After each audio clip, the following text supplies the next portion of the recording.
Welcome to Redefining Engagement. I'm Francesca, Director of Audience Development and Strategy at Contribly. And in this show, I speak to leaders and innovators in the media industry so that we can bring tips, wisdom, ideas, and even some things to avoid so that we can all do more engagement better. So without further ado, let's move on to our next guest. Hi, Dmitry. Thank you so much for joining. How are you today? Hi, Francesca. I'm excellent. I'm a little bit hot because it's hot here in Zurich, but it's nice. It's very sunny and warm. Well, if anyone knows me, I never complain about the heat. Even if I'm in Saudi Arabia, I am happy. So I can't relate on that point. A lot of people already know you because obviously we do, mainly in the industry. But would you mind starting off by sharing your name and a little bit about your job and who you are? Who are you? So I'm Dmitry Shishkin, better known as Dima, which is a short form for Dmitry, and I run non-Swiss media titles for a Swiss media house called Ringier. So we are mainly present in Central and Eastern Europe. We also have news websites or media websites in Africa as well. And we have a very successful big joint venture with Axel Springer in Poland. And so it's a very, very diverse type of portfolio. And I'm their CEO. So that means that I am responsible for their strategic direction, for their performance, for making sure that they are fit for purpose, that the constellations of things that we own really make sense, but also for kind of improving the internal ways of working, making sure that we actually kind of everybody pushes to the same direction and they all know the direction and they all know when to push and when not to push. It's a pretty big, challenging job. What is the biggest challenge? Exactly that. Figuring out that sweet spot between when go very deep and when have a kind of a wider helicopter view. And of course, probably a lot of people were surprised when I was appointed as CEO because I don't really have that kind of proper CEO background, like for proper business background, but I am journalist, editor, and product person and data obsessed by default. So that constellation between data, product, and we'll be talking about audience engagement and we'll talk about, I'm super passionate about this. This has always been my passion. And I just think that without that, you can do whatever you want with media, but nothing will work if you actually don't get those things right. And I think that I am here for a reason, to help others to do things in a way that they probably maybe have not thought of. Or so my job is to kind of engage with leadership of all of those teams just to show them what the priorities could be. Mm-hmm. Oh, and let's start off with that audience engagement piece. So obviously very important. I will obviously agree. What would you define as audience engagement? So at the start of the year, or rather at the end of 2024, I, as many other people, wrote a predictions piece for Nieman Lab. Everybody reads Nieman Lab. And I made a point that I finally put it on paper, which I wish I have done it 10 years ago. But, things only happen when they happen. The point I made is that I think we in media have gotten the term of audience engagement or audience development completely wrong right from the start. It's important that we have done it. It's important that we have started creating those individual audience engagement teams. And BBC, when I was there, we were one of the first to create it. But I think the laurel wreath of being the first goes to FT. And I think René Kaplan was the one who was there at that time as well. So, okay, great that we're doing it. Great that we suddenly realized that actually what happens to content and how we engaged on the audience with our content, people who know us, people who don't know us, how we distribute our content, all of that is really important. However, I think we were missing a really big point, and I am now trying to kind of make that point at Ringier in a really big way, that audience engagement is such an integral part of the overall existence of media that you can't really separate them with each other, one from the other. So I actually think that if you are creating content that doesn't engage audience in the first place, no amount of audience engagement afterwards will help you in any way. And it's such an obvious thing, right? But for some reason, people think, hopefully we're past the point where people think that I publish and it's not my job to think what happens to it afterwards, and I will just, come on. But I'm actually thinking you really need, and we'll talk about user needs, I'm sure, but I'm thinking about audience engagement in a very, very broad, almost like existential way of thinking, because it's if you are creating content that is not needed by people, that is not that you're not able to deliver it in a way that really makes sense to people, whether it is via distribution channels or formats or blah blah blah user needs, there is no hope that otherwise you can optimize your boring and kind of beige content until the cows come home, but nothing will happen, frankly. So that's why I actually thought that every time that we would talk about user needs model that we developed at the BBC many years ago, and 10 years later, suddenly it's like everywhere and everybody's doing things with it. It's completely central to the notion of creating content that engages people. So audience engagement by default is not just kind of, I will go and publish it somewhere where I know that the audience is, or it's much wider than that. You said you've been wanting to write this for 10 years. Well, it's kind of, when I was writing it, I thought that I always had this idea, even when I was at the BBC. And when we were launching additional new teams for the BBC in like 2015, 2016, 2017, from scratch, they were all created in a way that to think exactly how I was thinking like that. And it was a really important thing to me to say, we need to start thinking from user needs first. And user needs is such a wide thing. It's not just only the angle of storytelling. It's everything. It's just regular audience engagement, but also things that actually cannot be improved once a piece of content is done, if you see what I mean. And how did you get to that point? What did you think it was before that? Well, so, okay, let me start with, because I'm an editor by profession, and I have been doing this for such a long time, and I kind of achieved something which I wanted to achieve in a single vertical. And then I wanted to go kind of internationally and started doing more things. And kind of, I'm really thinking that my international career, as it were, probably started at maybe 2012 until 11, something like that, roughly. And that's why you started kind of building the network, and then you realize that people who are interested to be in the network roughly are doing the same things as you are doing in one way or another. And when I was digital editor for the BBC World Service, that meant that all of the new digital things, apart from just creating stories themselves, were under my remit. So social media, videos, SEO, visual journalism, liaison with products, liaison with all the tools and data, and like all of those things. That is, for me, is very, very important. And when I came to Ringier, I told all my GMs that run all the countries that really this is now the time to evaluate your resources and to make sure that the actual balance between who creates content and who helps that content kind of travel farther and be more effective and everything, the balance needs to be looked at again, because I think that majority of media companies are not getting it right. So it started many years ago, but I think that kind of my work with the BBC, then when I became a consultant, frankly, once you are a consultant and once you are exposed to so many different organizations, big, small, international, domestic, local, national, niche, whatever, they all have roughly the same type of issues. It can be like the scale can be different, but the issues are broadly the same.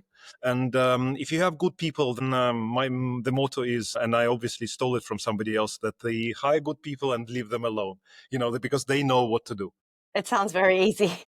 Well, it's like you really need to be spending a lot of time looking after your people. It sounds a lot like you're saying what I can constantly hear echoed in all of the conferences, which is audiences. It's a bit like breaking down the silos. That at the moment we do a lot of good work, but all in different blocks. And actually we're kind of expecting it all to happen at the same time. And that then becomes audience engagement. Or am I getting it kind of wrong? So I think you're right. I think getting people of different ilk to start doing different types of jobs regularly really is important. Very important. Because I always was saying to my guys, and I am still in touch with this wonderful digital development team of the BBC, which I thought was just an incredible, like literally I would go on stage and I would say, I have the best team, I have the best job in the world.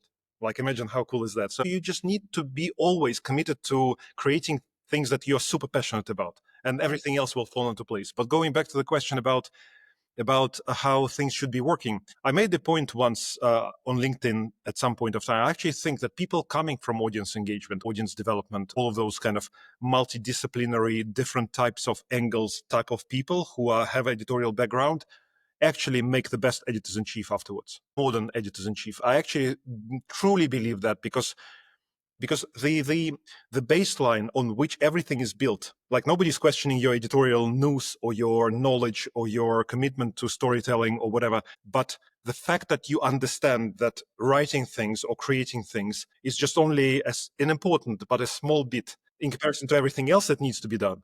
And that's why you're thinking, okay, but tell me, like, show me your org chart and tell me, apart from editorial people who are like producers, correspondents and senior producers and editors of the day, blah, blah, blah. Like, what are the other, and what is the connection between content creators and everybody else who actually makes the content coming from those people sing?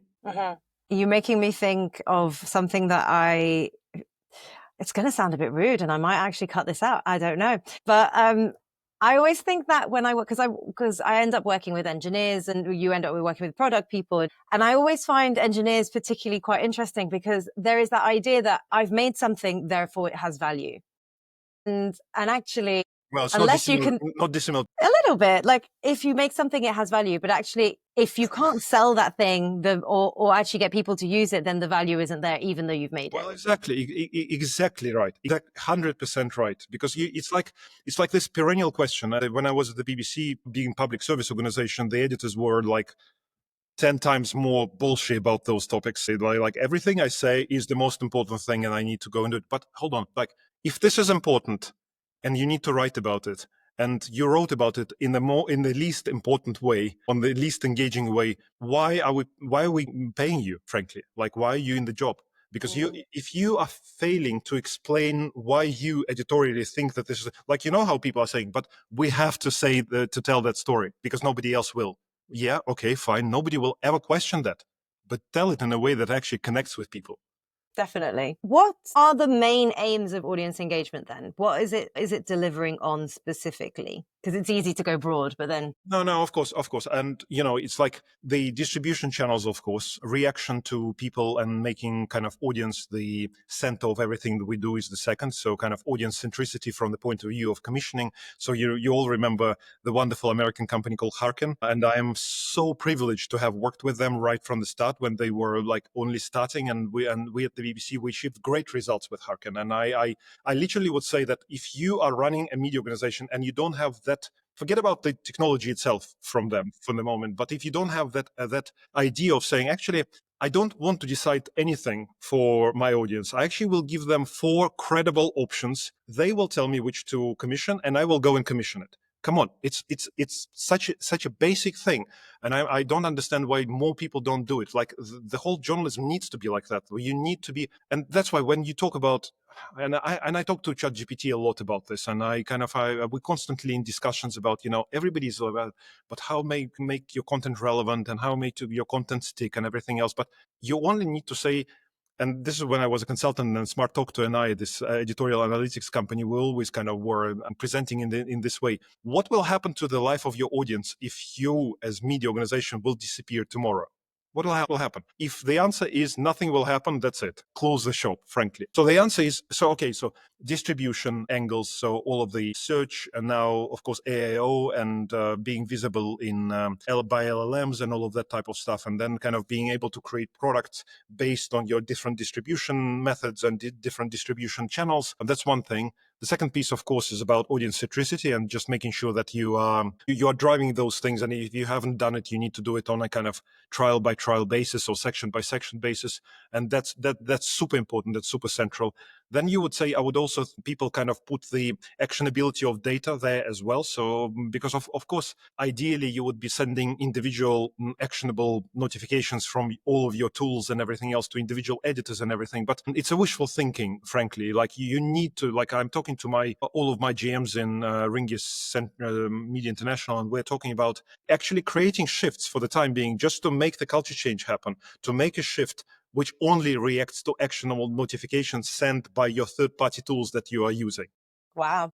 Just a shift. So somebody comes to work and their only job is to basically say, there are 40, 50 notifications that are being sent every day, just react on them. Because frankly speaking, make your content that has already been published go further and farther and harder.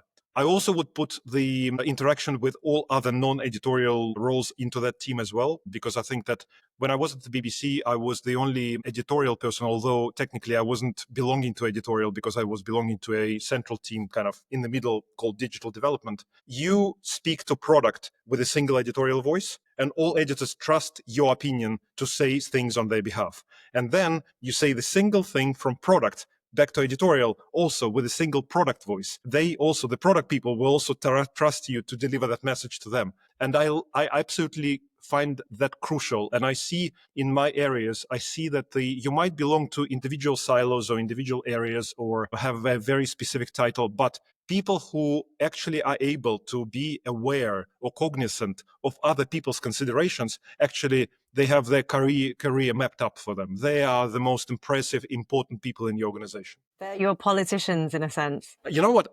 Because they, like, I always was saying, like, why I think I was trusted by editors at the BBC to be their single point of contact for product, because they saw me grow up doing things that I'm now asking other people to do. They saw me doing those things, like from 360 degrees commissioning of different types of formats from the same trip to whatever, relaunching something, blah, blah, blah, all of that. So you just need to have belief in your own ability to transform those ideas from one part of your newsroom to another part of your newsroom. And actually, when I was at Culture Trip, for something that I did between leaving the BBC and becoming a consultant, I was chief content officer of, at that time, the biggest travel content website in the world. And I was chief content officer there. And my first job was, and I wasn't editor-in-chief, I was chief content officer. And there is a big difference between those two jobs, because editor-in-chief is just a person who is just running those things. But chief content officer is a person who is liaising with other C-level people in the organization and actually make a strategy of how your editorial will work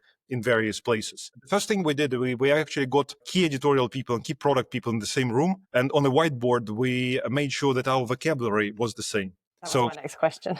How you go on?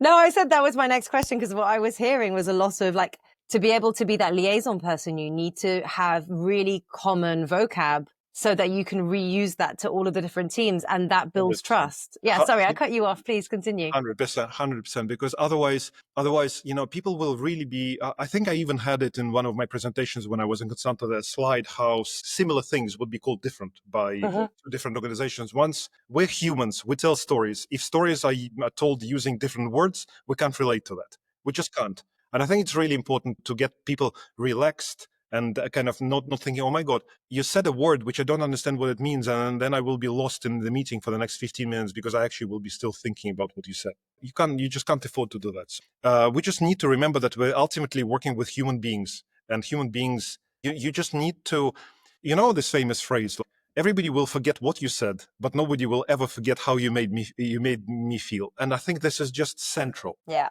We're not just working with human beings, we're working for human beings. And I think that's the other side of it. It's everything that you're saying is about trust. Your team trusted you to be able to liaise with products and bring those silos down because you have the right vocab, because you know them. And then yet we need to be doing the same thing for our audience. It's about building trust. It's about using the same vocab that they would use, at least writing it in a format that is understandable, getting their voice into what's happening and allowing them to buy into the process by having a say in the process. Like, that's what I'm hearing. Am I on the right track for your...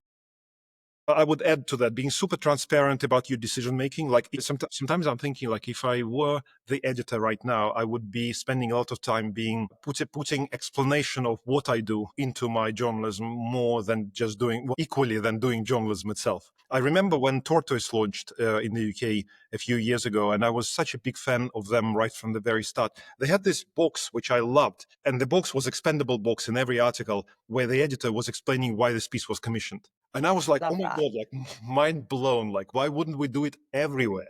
Because this is like, you start telling your story, like, but why are you going into this? Like, this is an explanation why we're doing it. So I think that the leveraging or kind of being on the same level with people from the point of view of saying, well, for example, user needs really is a good example of why we need to put it there as well. Educate me user needs is one of the most important ones. Because why? Because when we talk about Israel and Palestine, we kind of go and start exploring the story kind of halfway or like very deep into the story without really appreciating the fact that majority of our audience probably majority doesn't know what the word intifada is. Or maybe that they don't know that Palestine is not a country by UN standards, and who will tell those stories? And that's why I cannot stand the word influencer, but I really can stand the word of somebody who actually is a human being explaining the news, like Dylan Page, for example, on TikTok or something. Is he using other people's reporting? Yes. Is he interpreting it somehow or making sure that they understand? Yes. Is there a balance between making your own opinion about something and reporting? Well, yes, but maybe this is also now a time where if a media organization is not known for standing for something, it already has a big problem with young people. Because you just need to know that I need to know that I don't need to know what you're writing, but I also need to understand what is your wider background is. And I think, again, audience engagement, completely central to all of this. And what do you think are the biggest challenges or hurdles in your experience? What's stopping news brands from engaging better? Quarterly financial results. Well, anything else? Well, because it's like in an ideal world, I think that we had once a really important thing at the BBC where we launched a very cool thing called Pop-Up Bureau. And we started with the States. And the idea was that we would cover a particular town, city in the States, not from New York perspective or East Coast perspective or West Coast perspective, but actually getting journalists in that city for a month. And starting with a open like door, whatever it is called, like an open meeting where everybody can come and everybody will kind of use dozens of post-it notes and saying, this is a story I think you need to tell about my city. And then they will sift through everything and they will create 4 weeks worth of coverage where every week will be one story. And then they will have a half-an-hour documentary as a result of that afterwards, after a month. Such a good idea because you don't have any presumptions. You don't have any misconceptions or preconceptions of everything. And I'm thinking, okay, if I were to do it now, I would say carve out as much as you can and create as many different experiments as much as you can, whether they're format experiments or distribution experiments or anything. Like, forget about your brand name, forget about everything. Like, use anything you want. Because I think that this is without that experimentation, we will not survive. I love that. That actually is a challenge that I have genuinely, and I think sometimes it's fear that's stopping I don't know. That's what I've come across. I think there is a bit of, we're naturally, well, I would say journalists in general are naturally curious, but also dubious of things in front of them. So there is a bit of, there's no fear and there's fear when it comes to trying stuff that's a bit new. Or I don't know, is that the biggest challenge for the people doing those experiments? Well, I once remember talking to a newsroom saying you actually can lead your website with a video, and the number of widely opened eyes, like, oh my God, really? Can we? But no, this is like, we haven't done it before ever, but hold on, what's stopping you? Does your CMS allow you to lead with a video? Yes. Why do you want to start? And what do you know what they have done 2 years afterwards? They finally are leading with videos. So like, come on, couple of things. Bridge roles are very important because obviously, I was so delighted when in one of earlier Nieman Labs pieces, my job, somebody else's job was referenced as bridge roles because I was just so proud of that because this is exactly how I always wanted to come across. And I'm thinking, okay, well, bridge roles is exactly what we have discussed. A person with enough empathy to understand the other side, or maybe 4 sides or 5 sides at the same time. That's one thing. And you need those people to kind of get yourself going, get yourself running. This is by far, if you want a career in media, roles is the fastest way to get promoted because you're getting things done and then you're getting trust and then you're getting offered something else. So, by all means, like go into bridge roles. And the second thing about fear is that, of course, everybody says, "Oh, we have a culture of fail fast, blah blah, try new things." But really, like really, sure that you do it on a board level, like honest about it, be directional about this, be purposeful about this. I always was telling this story about the editor of the oldest Colombian newspapers, Espectador. 2 young people approached him once and said, we think that El Espectador needs to be on YouTube because this is how you get with young people. We are the like Pepe of 170 years old, whatever. And he said a phrase, which I, again, with one of my slides in my decks, he said, I disagree with everything you just said. Go and do it.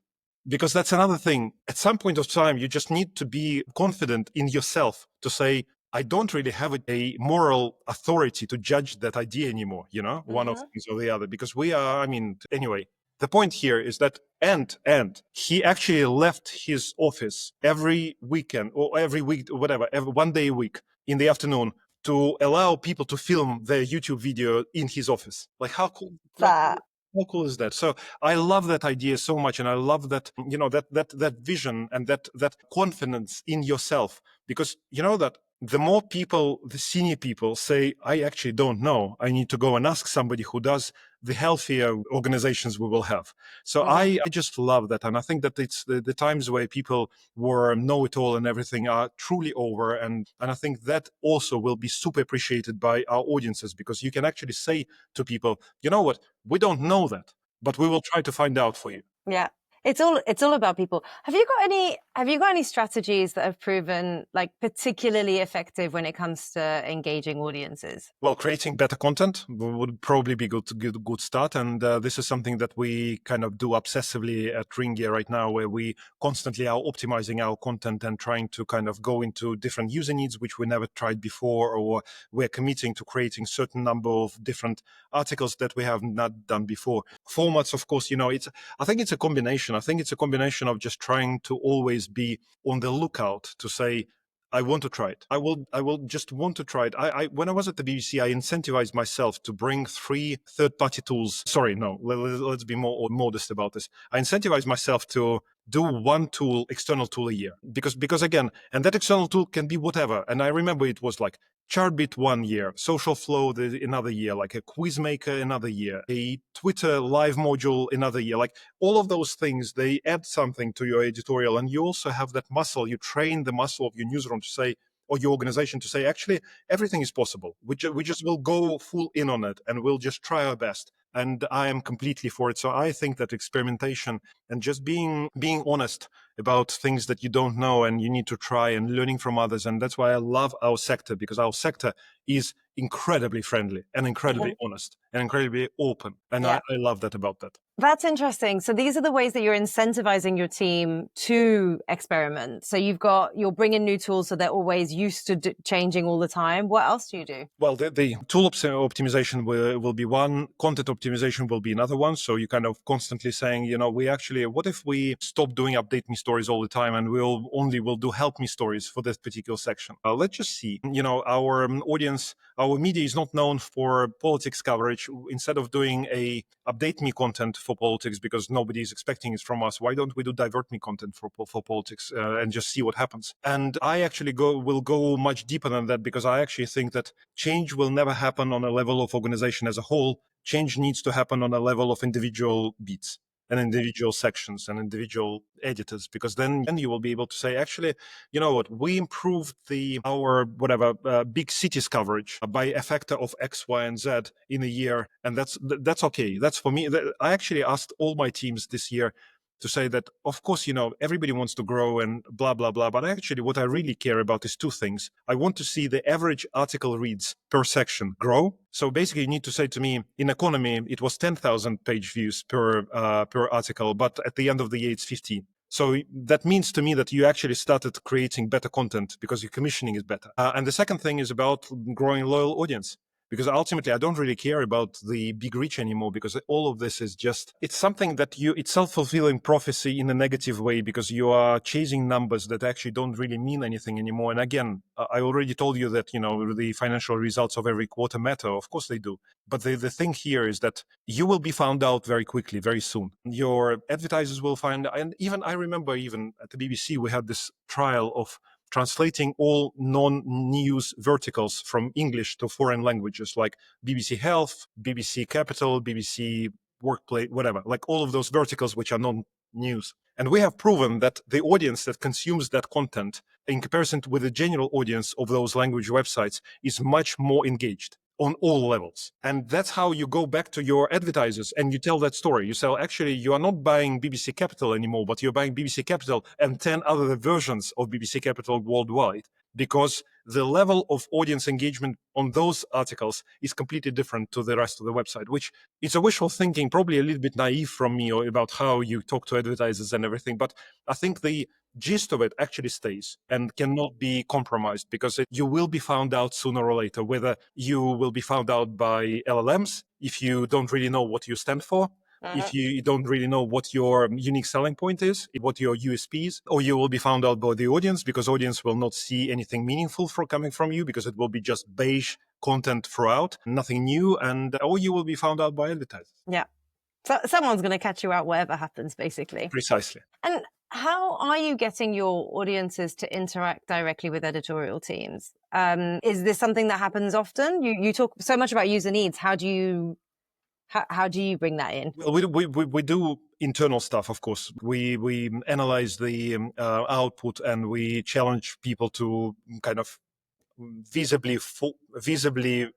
visually show me the difference between your editorial commissioning decisions and that you are actually commissioning content that engages people better one way or another. And we have, Smart Doctor and we have done this research using Ringier brands. And the caveat there was that we analyzed content that already by the media that already was using news media user needs model, and the media that has not yet been using model. And what we have proven is that if your piece of content has been commissioned according to a user need model, the content performs better on all variables, on all KPIs. So kind of that is internal way of working. External ways of working, I wish we do more, and we need to do more. Like we already talked about the Harken approach. We already talked about the open newsroom type of thing, tortoise, so BBC pop-up type of approach, which I think we absolutely must do. Like I remember once we at the BBC we streamed our first editorial meeting once to everybody, and that was completely useless, frankly, because it was like it wasn't the way to open up the newsroom, because you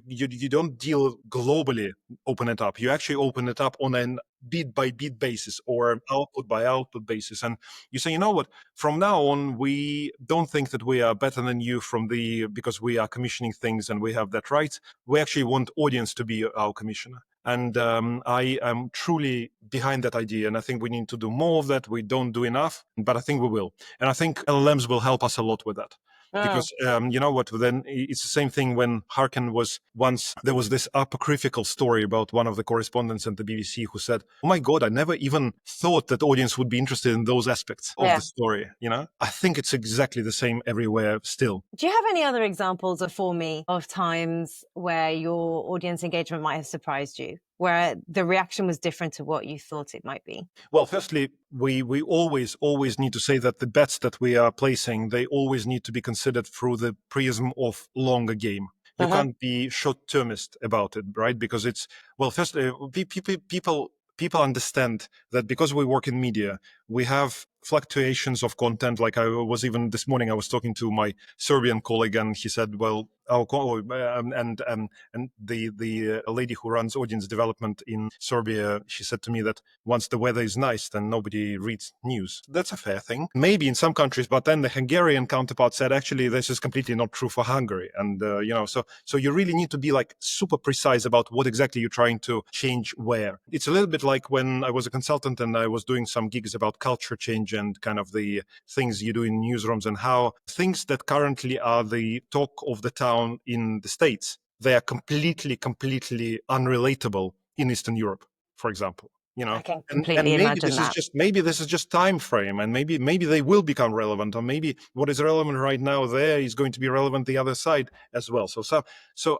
you just need to be like, I'll give you another example, recent example with Pulse, our African titles in Ringier. After having done the user needs work with them, we just found out that, because obviously, remember, African, one of the youngest populations in the world, in Nigeria, in Kenya, in Ghana, everywhere, and of course young people want guidance from people who know. And surprise, surprise, help me content works really well there. And the question is, what are you going to do about it? Like, what are you going to do it on a strategic level about this? Like, are you going to be just only finishing by producing more help me content? Or actually, are you going to actually transform the whole of your media by presenting yourself as a useful, like undroppable companion of a young person's life? And I think those types of almost philosophical conversations at the border of different generations, they need to be happening all the time. That's great. Let's talk a little bit more about tech, because we've kind of like touched it, but not really. What do you see? How do you see tech like AI, LLMs, obviously all of the data analytics stuff that we're doing everywhere. How do you see that playing out with the audience engagement efforts that we're making? Well, firstly, I think we all are becoming like super efficient in terms of like understanding what we're trying to do and how we spend our resources and what we need to. It reminds me of the story from 2013 when we brought Social Flow at the BBC. Social Flow at that time, for people who don't know, was the darling of social media optimization tool. So it was a tool that created this idea that we only will send content out when the majority of your followers are online. A tool that has created a queue, which was completely unheard of at that time. And then you just show editors who would be saying, oh my God, you know what, I will just go and publish everything myself. You just show them one slide with just 2 graphs, content published without social flow, content published with social flow. End of story. That's it. Completely, nobody needs to say anything else. With LLMs, it's the same thing. You just need to say, okay, I need to understand that my workflow needs to be addressed. So I actually need to take my workflow from start to finish and see where my workflow can be optimized, where I am losing time. I'm not talking about content that can be created by social media, because thankfully we're not talking about that. We're talking about how we can be stronger with that. But I have this, which has not yet been realized, and I think we will realize it at some point of time. You'll be writing a report on it in 10 years' time again. So bear with me, and it's a little bit technical, but hopefully everybody will understand what I mean. So the only thing that all third-party tools have in common when they work with media are the URLs that we're creating. Because you have 3, 4, 5 different tools that all help you be more efficient in some shape or form. Maybe it's a email newsletter tool, or maybe it's a notification tool, maybe it's an audience analytics tool, blah, blah. They all analyze how you perform, the same type of thing that you publish every day, maybe 100 articles a day, maybe 50, maybe 500. But they only show you the prism of their own expertise on that cohort of content, which is actually very one-sided. And that's why you always say on the one hand, on the other hand, blah, blah. But imagine a situation, this is what I really would like to build. A situation where you get all of those third-party data lakes together, and then AI or super AI generates the report for you in a way that will become personalized for every single person working for your newsroom. So oh my God, you've just described my dream. Well, here you are, that's why we're talking, right? Because those things need to be happening. Because then you come to work, and if you're a product manager, the tool might be creating content for you on a weekly basis, for example. If you're an editor, maybe on a hourly or half an hourly basis, but maybe also on a kind of big cohort type of basis every 6 months or something like that.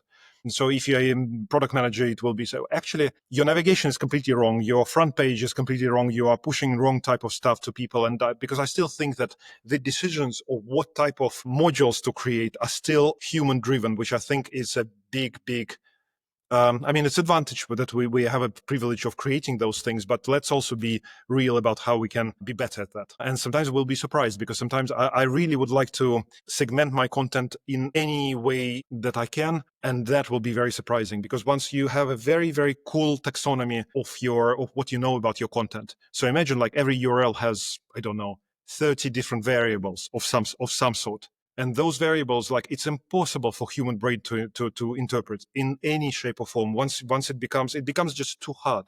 Because also the weighting comes into place, that a promotional bias comes into place as well, because nobody really properly tackled promotional bias yet in terms of what the performance is and how performance should be. But the point still stands. AI will help us a lot with optimizing our content. That's why I'm thinking that's why, remember when we started this conversation, I said that you can kind of flog the dead horse until the cows come home. But if your content initially is bad, nothing will help it ultimately. And AI will help us, because it will say to you, do you understand that there is a very specific kind of permutations or constellation of content that performs much, much better, and only AI can understand it, because human brain is not able to. So for you, it is fully about the product that we are selling, in a sense, being the highest quality possible. And if we can use all of the data that we have to do that one task, that's potentially what's going to save us. I say save us. It's quite that's the full focus. Imagine a situation where you have, and this is another kind of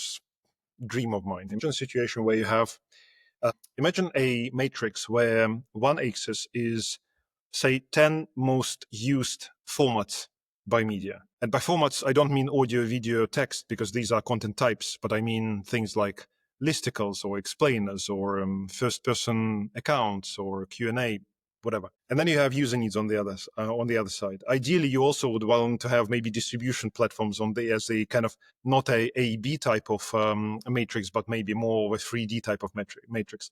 And then you start actually like looking at all of the permutations, and you start commissioning things in a way that human brain again cannot commission by itself, because you come to work and say, this particular thing worked really well yesterday. Clearly, you are thinking about the follow-up to that story, and the best constellation that we can suggest is this. Of course, you can forget about it, but what I also will build separately to this, and they say, these are the suggestions by AI of the stories. We think if you follow them, your audience will be X. If at the end of the day, you ignored 90% of those recommendations, then your audience is whatever, smaller than it could have been. This is already then a performance conversation. And then you already have a performance of saying like why your leaders of your team ignore things that actually will make you stronger. It's hard because to be able to test that properly, you need to be doing both variations to know if it would have been better. But it makes exactly. Complete sense. Maybe you don't like changing an update me story into inspire me story is hard. But changing update me story into educate me story is not hard. And maybe you need to actually start to say, well, okay, again, my matrix doesn't need to be that complex. Maybe the matrix should be 3 of the most popular or the most impactful formats against 3 of the most impactful user needs, against 3 of the most impactful distribution channels. And that is going to be very, very interesting. Oh my gosh, when your dream comes true, it's going to be a very exciting time. I think so. I hope to see it to fruition at some point of time. I think obviously once the technology is doing that for us, it might be different. But what do you think are the most important skills that your teams and media professionals need to be able to be good at the whole audience engagement piece, especially? Well, generally, like any part of media, I think the most important thing is attitude. It's by far the most important thing that any human can do at any work, attitude, because skills can be taught, like the new ways of working can be taught. But if your attitude sucks, then there is no hope for this particular employee. And I think that this willingness to be open, willingness to learn. And I always said that the most important step anyone could take is the step between, say, let's talk about general newsroom setup. The hardest step ever to take is between being a producer and being a senior producer.